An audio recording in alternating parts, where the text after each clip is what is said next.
Hello Nicolai, I'm going to give you some feedback on your assignment 2 in this video. I'm going to be talking about two things in regards to your text, what is called the global level and what is called the local level. When we are talking about the text's global level, we're talking about the structure and the overall coherence, the progression of the text and how the different elements of the text hang together.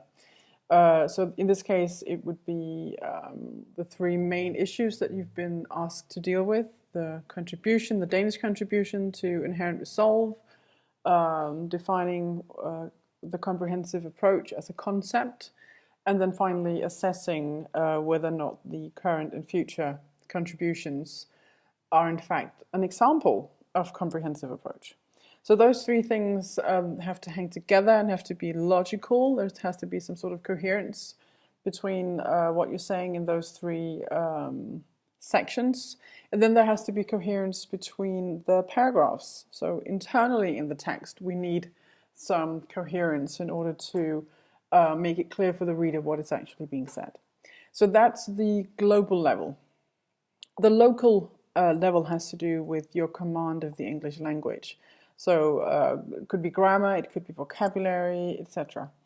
I'm going to talk most about the global level and a little bit at the end about your local level, how you're doing there. First of all, I'd like to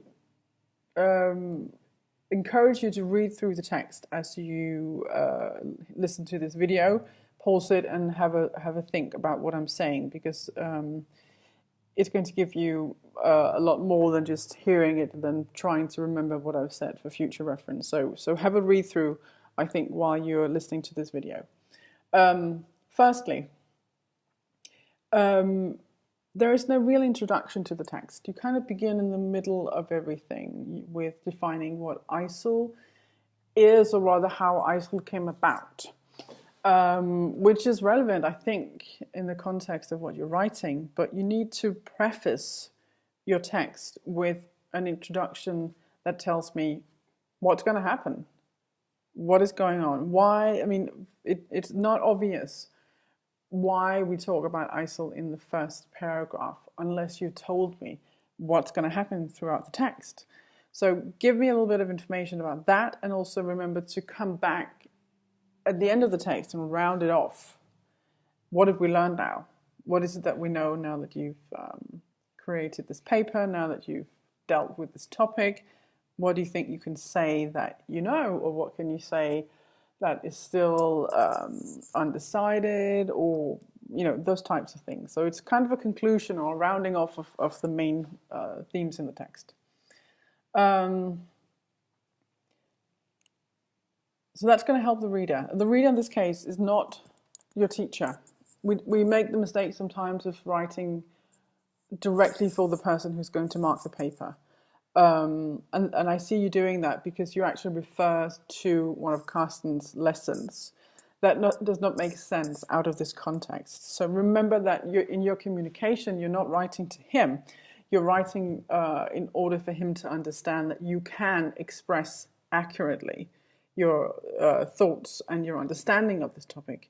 So in fact, you're writing to like a fictional reader who, and in doing so, you demonstrate your ability to understand and to work with the concepts that have been presented in class and to apply them to a specific situation.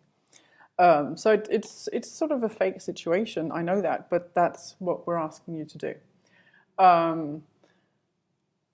So that from that, it logically follows that there should be an introduction, and there should be headlines that don't refer to a lesson, but refer to, you can refer to him, but you can also refer to other texts. I'm guessing that there was homework for that day, etc.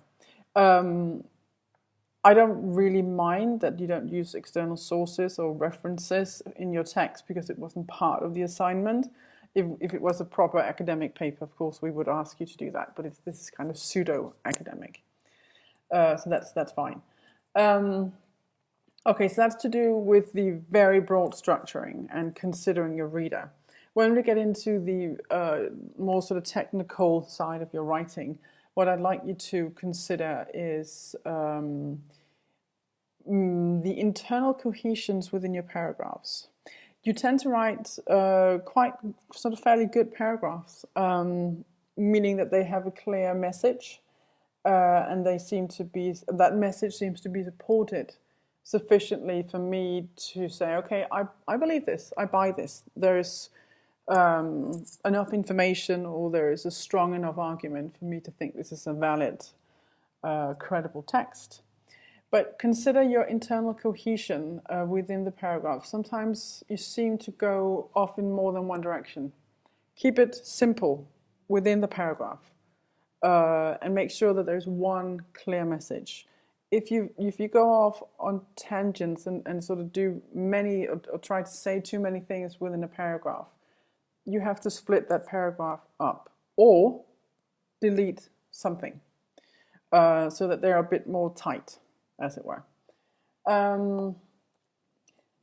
What I'm also noticing in regards to this is that you are significantly more fluent and more cohesive in your writing in section 2 and 3, whereas section 1 is a little bit shaky. I would, if I had more time and I would had been able to give this back to you with my marks on it, I would ask you to revise section 1 and make it more coherent.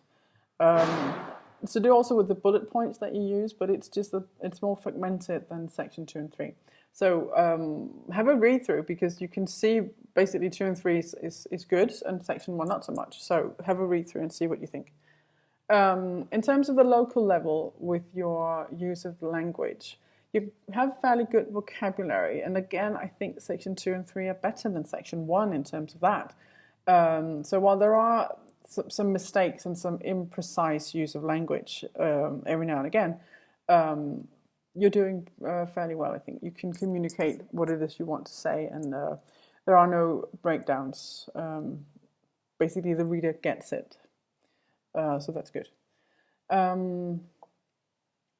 Okay, I have said everything that I have on my piece of paper here. If you have anything you want me to elaborate, or if you want to comment, you can write underneath my comment on your officer's site, or you can just drop me an email. My email address is in the list of participants for the course, so feel free to do that.